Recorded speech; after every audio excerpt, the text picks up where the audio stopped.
Sovaio Gesù miati wannai Sovaio Gesù afata utizami funai. Ya tononatrany ny fahasoavan'i Jesosy Kristy Tompo amintsika rehetra ranadahy sy rahavavy malala ny amin'izao ora sy fotoana izao. Misaotra n'Andriamanitra antsika fa mbola velonaina ary miarahabanao ihany koa ny amin'ny tompo-pahasoavana izay raisitsika mbola ananantsika fofonaina sy mbola ahafahantsika mifampizara ny ten'Andriamanitra eto amin'izao fotoana izao. Ny mizara ny ten'Andriamanitra eto moa dia tsy iza fa izahay groupe fiomanana ho any an-danitra no hitondra teny fampahirezana ho antsika izay mitondra ny lohateny hoe ny fahavitan-javatra. Ny fahavitan-javatra. Dia alohan'ny hidirantsika ny amin'izay zany dia andehantsika hijery ny ten'Andriamanitra manambara izany hoe fahavitan-javatra, momba ny hoe ny fahavitan-javatra izany. Dia ampanetretena no hitondrako ny ten'Andriamanitra eto dia manasa anao hatrany hifantoka ny amin'ny teny izay fampizarantsika eto. Andeha jerentsika ny ten'Andriamanitra ato amin'ny Genesis toko fahasivy amby roapolo vakitsika ny diny fahaefatra amby folo ka miafara ny diny faharoapolo. Genesis toko fahasivy amby roapolo vakitsika ny diny fahaefatra amby folo ka miafara ny diny faharoapolo izay mivaky toy izao amin'ny anaran'i Jesosy manao hoe ary hoy Labana taminy taolako sy nofoko tokoa ianao ary rehefa nitoetra tao amin'ny andro iray volana Jakoba dia hoy Labana taminy moa na dia raha laiko aza ianao dia hanompo ahy maina va lazao amiko izay ho karamanao. Ary Labana nananjanaka roa vavy, Lea no anaran'ny zokiny ary Rahely no anaran'ny zandriny. Ary Lea nalemy maso fa Rahely bikana sady tsara tarehy. Ary Jakoba dia Rahely ka nanao hoe hanompo anao 7 taona azahoako an Rahely zanakao faravavy. Ary hoy Labana aleoko homena anao izy toy izay homena lehilahy hafa tomoera eto amiko. Dia nanompo an Labana 7 taona Jakoba hahazahoana an Rahely ary toa andro vitsy foana teo masony izany noho ny fitiavany azy. Amen. Hitantsika ny ten'Andriamanitra eto fa dia tena mazava. Ity teny ity moa tantara ity dia ny tantaran'i Jakoba izay rehefa nandositra ny tavan'i Esau Jakoba tamin'ny fotoan'androny dia nalefa ny reniny nandehanakany amin'ny taniny any amin'ny anadahiny reniny Jakoba.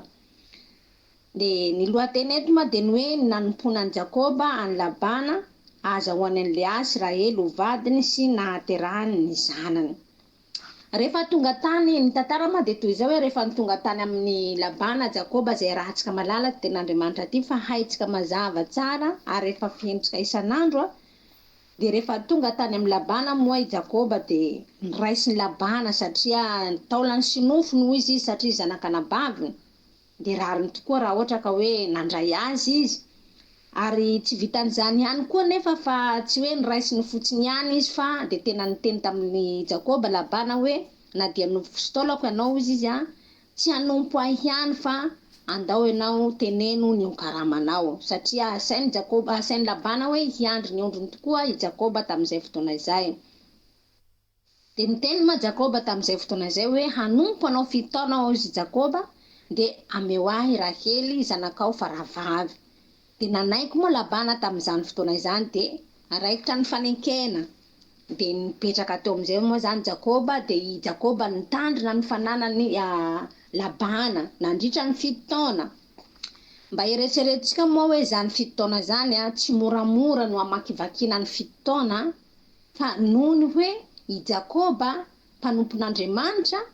dia ny vitan'i Jakoba ihany niaritra ny ainandro isanandro, niaritra ny orana isanandro, tsy hoe akory Jakoba raha tao amin'ny Labana tao dia hoe nipetraka natoritory na hoe nanampy an'i Labana ihany ny asa dia vizana dia mody hatrany dia matoritory fa isanandro Jakoba maty ny ainandro, maty ny orana, maty ny hatsika, maty ny hafanana. Ireo rehetra ireo dia lany takoditry ny Jakoba nandritra ny 7 taona.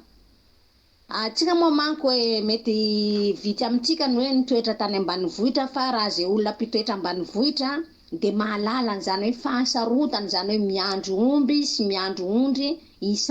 isan'andro manomboka maraina ka mandra-pilety any masoandro ianao de any foana any anahitrany ianao de any ianao miatrany tsy mihinan-kana raha tsy hoe hariva mody atrany ianao vao misakafo fa any ianao miaritra ny hainandro miaritra ny mosary raha tonga ny orana de iaretanao zany rehetra izany. Hitantsika fa tena hoe mafy zany mafy itsika raha miasa tsika ty andrenivohitra raha miasa de mandeha tsika miasa maraina de mody amy roa de mbola misakafo tsika de mbola afaka matoritory tsika fa ny miandro ondry sy miandro omby tena tsy matory zany mihitsy ianao satria manara-maso andreo satria mandeha reo ka izay nahatonga ny hoe sarotra ny miandro ondry tena faran'izay asa sarotra io tsy moramora fa lany hainandro lany orana lany atsika mafana ny andro de lany hafanana ianao mangatsika ny andro de lany atsika ianao latsaka ny orana de mandenanao zany orana izany tsy hoe akory hoe latsaka ny orana de andeha hody any an-trano fa tsy maintsy amena sakafo isan'andro ireo ondry sy omby reo. Hitantsika fa tena mafy zany zafady ka izany fahamafisan'ny zavatra zany de tsy moramora raha ny olona anankiray te havita zavatra zafady raha ny olona anankiray te hahazo zavatra de tsy moramora fa tsy maintsy misy fiaretana ao anatin'izay fotoana zay tsy maintsy misy zavatra hiaretany ao tsy maintsy misy zavatra hoe zavatra mangirifiry hoe atrehany ao tahaka ny tanisaiko vao teo hoe tsy moramora zany miarak'andro izany ka raha tsika hoe raha ianao raha te vita zavatra anankiray de ahazo zavatra anankiray de tsy maintsy hoe mila faharetana kanefa ao anatin'izany raha tsy hoe olona tsy miaraka amin'Andriamanitra mety ambadona izy mety hiteny izy tsy vitako rangahy fa ahoana kosa moa zao hiaritra ny hainandro any isan'andro hiaritra ny mosary hariva foana vao misakafo hiaritra ny atsika de vao zay aho vao hanambady an'io zanakao avelao agny rangahy fa tsy ihany ny vehivavy fa hitady hafa tsy nanao an'izay Jakoba satria nanino izy nahery satria tao anatiny Andriamanitra tsy izy irery no niatrika an'izay fotoana zay fa niaraka tamin'Andriamanitra izy natany an-tsaha izy de mivavaka isan'andro izy na dia tany amin'ny fiandrasan'omby na tany amin'ny fiandrasan'ondry izy de mivavaka nametraka izay fotoana zao teo ampilatan'Andriamanitra satria fantany fa raha ny hery maha olombelona azy tsy ho vitany zany indrindra teo ma Jakoba hoe taranaka voafidy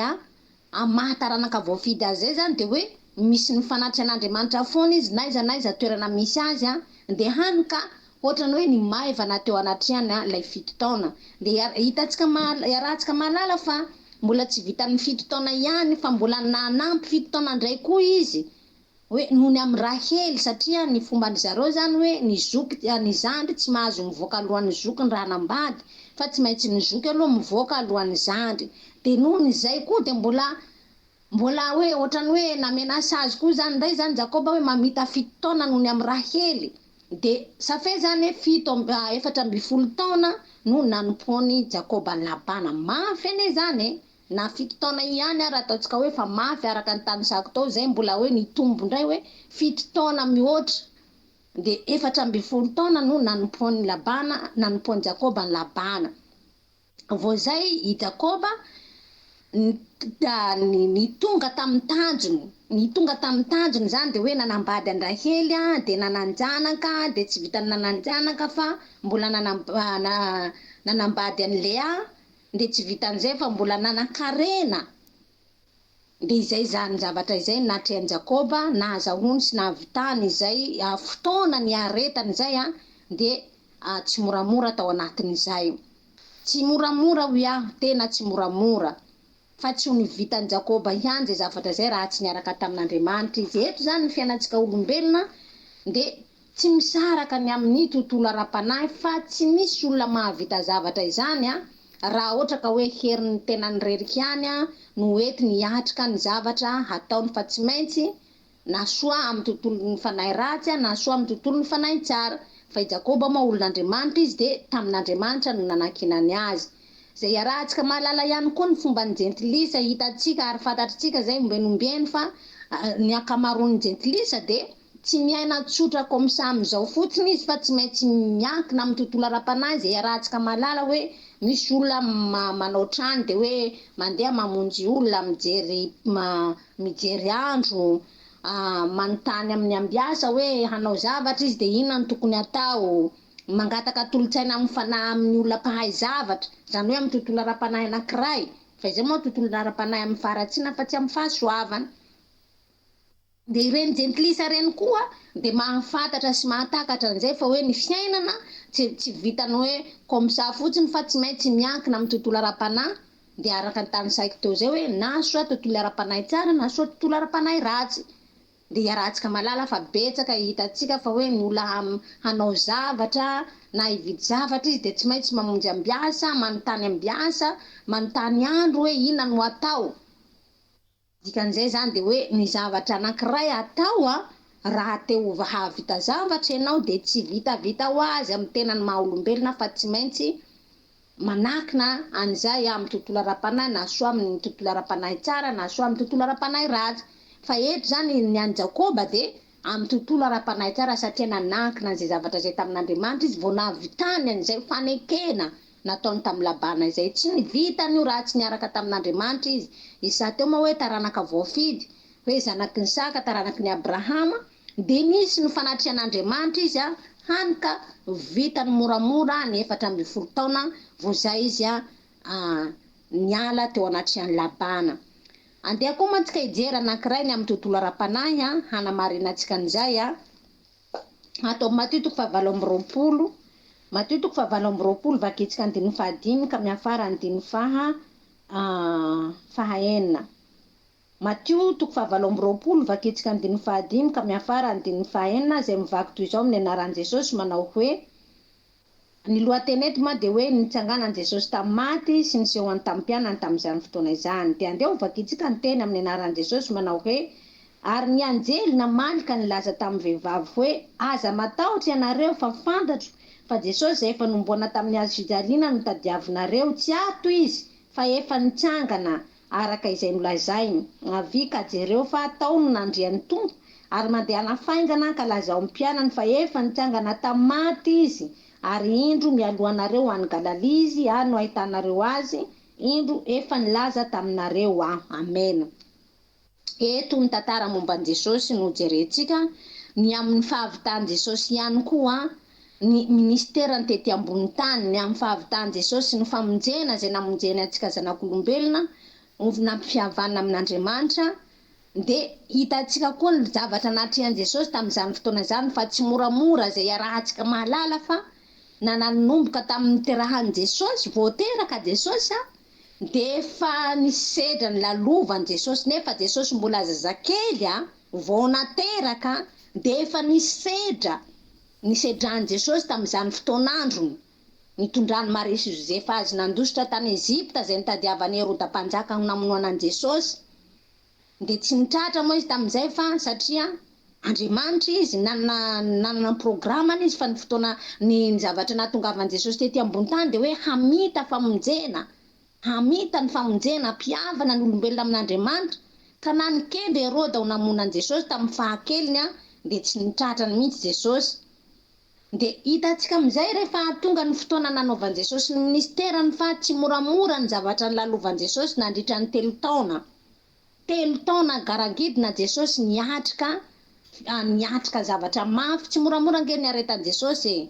nanohitra reto fariseo reto, nantory Jesosy tsy nisy nino azy, nienjehana Jesosy natao hoe lohan'ny Belizaboba Jesosy, ary nisy fotoana raha fa tena fa hoe saika ho vinondry zareo Jesosy tamin'izay nitoraham-bato fa mbola tsy nitonga ny fotoanany, mbola tsy vita lay fanekena natao